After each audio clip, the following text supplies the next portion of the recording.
I'm Lorena and I'm the chef and creator of the blog Cravings journal. I'm so happy to be back making videos. I really missed it. I'm just glad to be able to connect with you this way. It's much easier for you, especially if you haven't ever done a recipe similar to the one that you're trying to achieve. Today I'm going to make a challah bread. Challah breads are typical of Jewish tradition. They're made for really special occasions and I love it because it's really stringy when you pull it. It's really fluffy and tasty as well. It's slightly sweet and it's even really great with a bit of honey. My version today is going to have dates and figs, which are dehydrated, but I also hydrate them for 10 minutes in boiling water before I chop them up, because sometimes they're way too dehydrated and they're a bit tough to chew when you find them in your bread. So for you guys today, I'm going to make double the recipe. So we're going to make a large one that we're going to braid in a 6-strand braid, and also we're going to make small ones in the form of buns that you can serve with dinner any day. So I'm now going to make this recipe, and if you want to see how it's done, then keep on watching this video.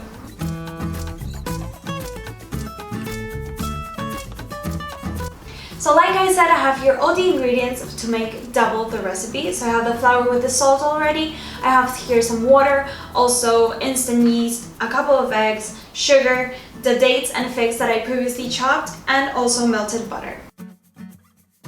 I'm going to mix all the ingredients until I have a lovely and homogeneous dough.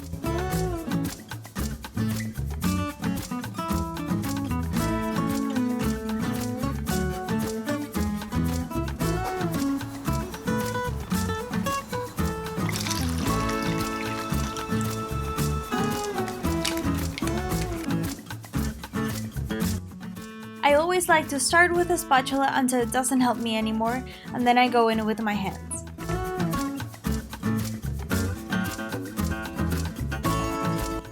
After a while, the bowl is going to start to feel uncomfortable to mix, so you want to transfer the dough onto a surface where you can knead it properly. It's at this point that you want to adjust the amount of flour and water to get a nice texture on your dough. Once the dough has come together nicely, then you want to add your figs and dates. We're only going to knead it enough to incorporate the ingredients. We don't want to work up the gluten too much because we want to keep it really soft and stringy. Make sure that your dough comes together really nicely, and now we're just going to let it rest. When resting and proofing doughs, it's really important that they're covered, and I like to use shower cups for this because you can reuse them for several doughs. Okay, so 1 hour after we place them in a warm spot, they have already doubled in size. And I'm using here instant yeast, which for me is the easiest to use. But if you want to use fresh yeast or maybe dry non-instant yeast, then you can check out the instructions for those on the recipe.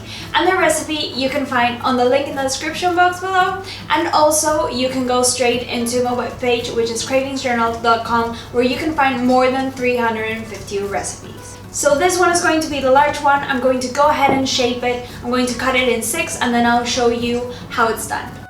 Once you have divided your dough into 6 pieces, then we're going to slightly roll them out.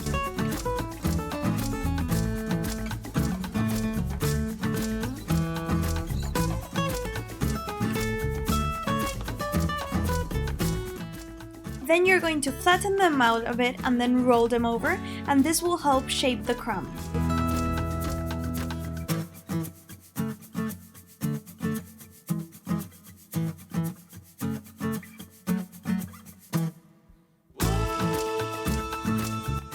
This step is really important. You want to flour the strands that you have made so far because you don't want them sticking together as we do the braid, because it would just make everything more complicated.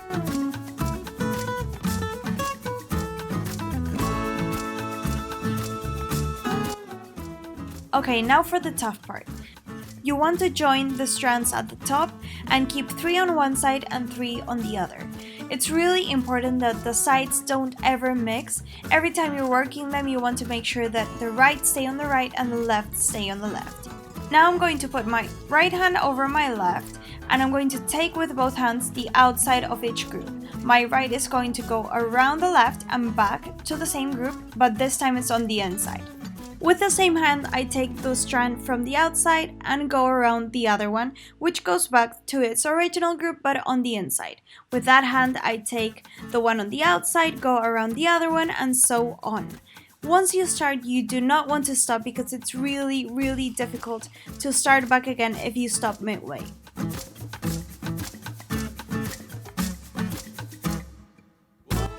Now this braid is beautiful, but if you think that it's going to be too much work for you or you don't feel confident enough, then you can of course go ahead and do a 3-strand braid and it will be as good.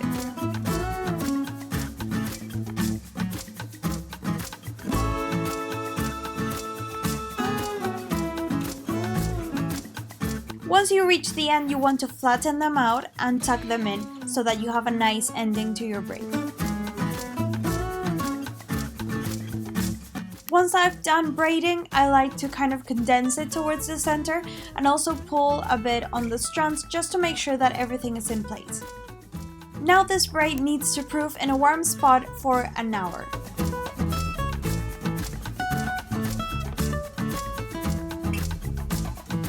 Now while the braid is proving for another hour, I'm going to make the buns, and for the buns I'm going to braid them in a Rosh Hashanah kind of shape, which is the Jewish New Year. So I'm going to show you how to make it. It's really simple, and you can make it in a larger version as well. And that's it, let's go make it. I divided the dough into 60-gram pieces, which in turn I divided into 4. I rolled them out and floured them just like we did with the braid previously.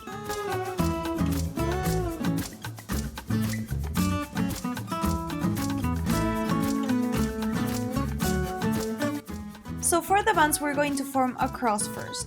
Then you want to make sure that each strand goes over one and then under the next, and that the other one is the opposite. At the end, you're going to have something that looks very similar to the base of a basket. Now you're going to take all the strands that are under another one and you're going to cross them over the one that's next to it.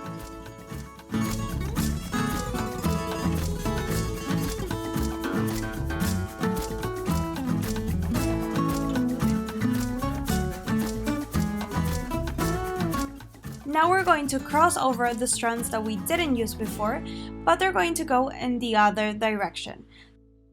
So if you want to make this in a large version, all you need to do is repeat this process towards one direction and then the next until you finish the length of the strands, which of course would be much longer than this one.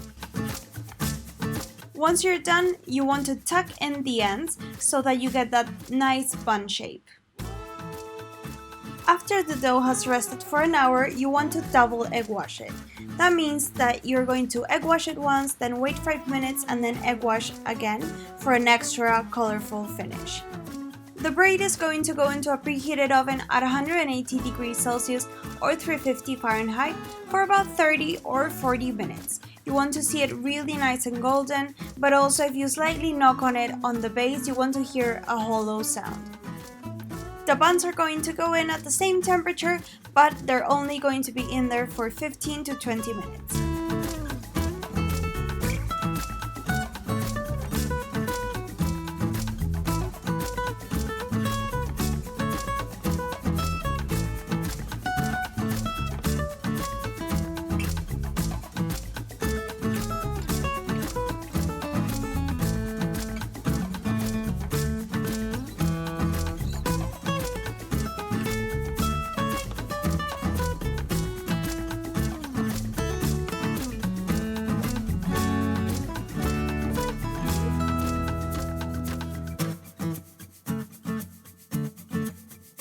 Let's try a piece of this. The smell that's in my kitchen right now from the oven is just amazing. It's so good, it's so nice and soft. It has the sweetness within the dough, but also with the dates and figs. It's just an amazing piece of bread. Hi! And if you want to serve it with honey or butter, then it just goes to another level. She wants to play, I'm sorry. Please, if you make this at home, don't forget to send me a picture so I can show it on my stories. And if you can, also subscribe to my YouTube channel, go to the blog, check out more recipes. Also special thanks to Uri, whose recipe this is based upon. He's just a master of bread, so go follow him. I really hope you like this recipe, and I'll see you on the next one.